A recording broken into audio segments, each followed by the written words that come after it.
আম্মু, মেয়ে দেখতে যে গেলা, পছন্দ হয়েছে মেয়ে? কি বলবো মা, আমার ইচ্ছা ছিল যে অন্তত আরো 3-4 বছর পরে বিয়েটা করাইলে আমার মনে হয় ভালো হইতো। ভাইয়া কি শুনবে তোমার কথা? ওর যে অবস্থা এখন, ওরে বিয়ে দেওয়াই ভালো। যত তাড়াতাড়ি সম্ভব ওকে বিয়ে দিয়ে দাও। মানে কি শুরু করছে, টাকা থাকে ঘরে, টাকা রাখলে টাকা থাকে না।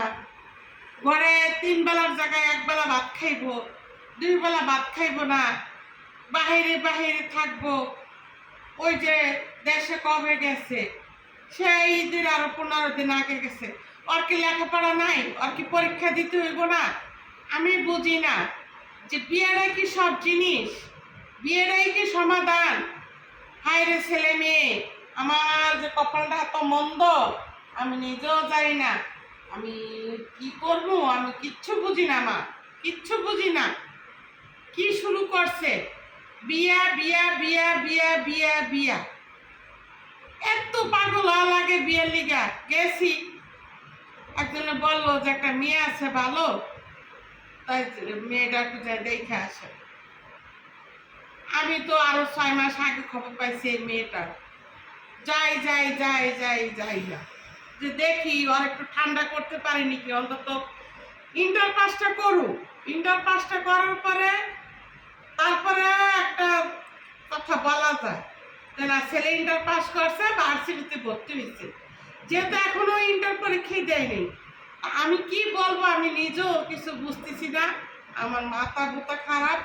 আমার এই তো যত আমার অসুখ, আমি একটা দিন ভালো থাকি না আমার এই ছেলের কারণে। এই ছেলে আমার মাথাটা পুরা নষ্ট করে দিতেছে। যাই হোক, গেলাম মেয়ে দেখতে লিগা। মা, মেয়ের পরিবেশ আমার একটু পছন্দ না। কেন? মানে কেমন যেন পরিবেশটা আমার কাছে ভাল লাগলো না। আর মেয়ে খুব চালু, এত চালু মানে কি বলবো তোমাকে। আমরা যেমন একটা ফ্যামিলি নর্মভদ্র, ওরকমের না। এখন কি করা যায় তুমি বলো। জেরিনা আসুক, জেরিনাকে আসবো 2-3 দিন পরে। এখন জেরিনা আসলে তোমরা বৈশাখ, ঠিক আছে, ঘটক বলছে ছবি দেওয়া যাইব কালকে। হ্যাঁ, আমি তো বাস্তবে দেখে আসছি। কিছু প্রশ্ন টশ্ন করছিলাম মেয়েরে? প্রশ্ন করছি, যতটুকু জিজ্ঞাসা করার করছি। কিছু পারছে উত্তর, কিছু পারে নাই। আজকাল যুগের মেয়েরা বুঝো না, খালি তো ফোন এখন হাতে নিয়ে এরকম সেলফি তোলে আর মুখটারে বাঁকা করে, এরকম বাঁকা করে। তারপরে গেছি, নাস্তা দিল, মেয়ে সেই দৌড়ে দৌড়ে নাস্তা আনতেছে, কি করতেছে। আমি বললাম মা তুমি বসো, আমি তোমার একটু দেখি। এই তো আন্টি, কত দেখতে পারবে, মানে আমার কত জনম জনম জনম ধরে মেয়ে আমাকে চিনে। এই কথা বলছে তোমাকে? হ্যাঁ। তারপরে আমি বললাম কি মা আসো, তোমার সাথে একটা ছবি তুলবো। আর দাঁড়ান আন্টি, আমার ফোনটা নিয়ে এসে আন্টি লিপস্টিক লাগাই আসি।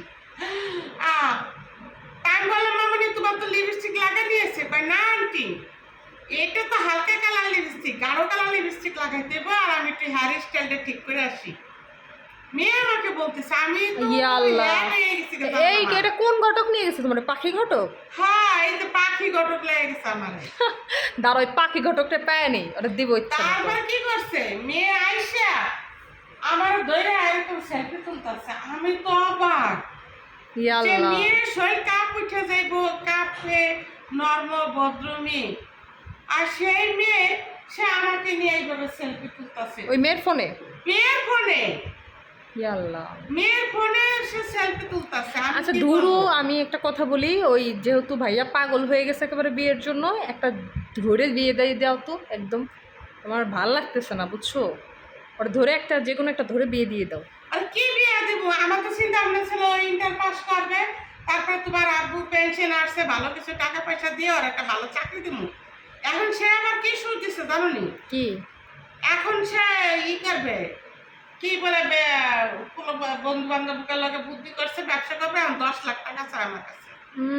হ্যাঁ, কাজ নাই। খবরদার আব্বুকে একদম নিষেধ করে দাও, এগুলো যেন ভুলেও না করে। ভুলেও ওকে টাকা দিও না। এখন তার বায়না 10 লাখ টাকা লাগবে, আচ্ছা, এগুলো ভুলেও ওরে দিও না। আর তার বিয়েতে ঘোড়ার গাড়ি আনা লাগবে, তারপর তার বিয়েতে বলে এই গায়ে হলুদ দেওয়া লাগবে বলে ইসি সেন্টারে, বিয়েও দেওয়া লাগবে সেন্টারে। এখন বাবা আমার ছেলে বিয়ে দেওয়ার সময় হয়ও নেই, আর সে যদি বিয়ে করতে চায় শর্টকাটে মাইয়ে আমি আইনে দিব, বাস 2 দিন কাপড় দিয়ে আমি মেয়ে আইনে দেবো, আমি এত টাকা খরচা করতে পারবো না। আর এখন 10 লাখ টাকা আমার দেওয়া সম্ভব না, আমি এখন পারবো না। যখন যা খুশি তা করুক। পাখি কটকরে বলে দরকার পাখিরে যে আমরা এখন পারবো না,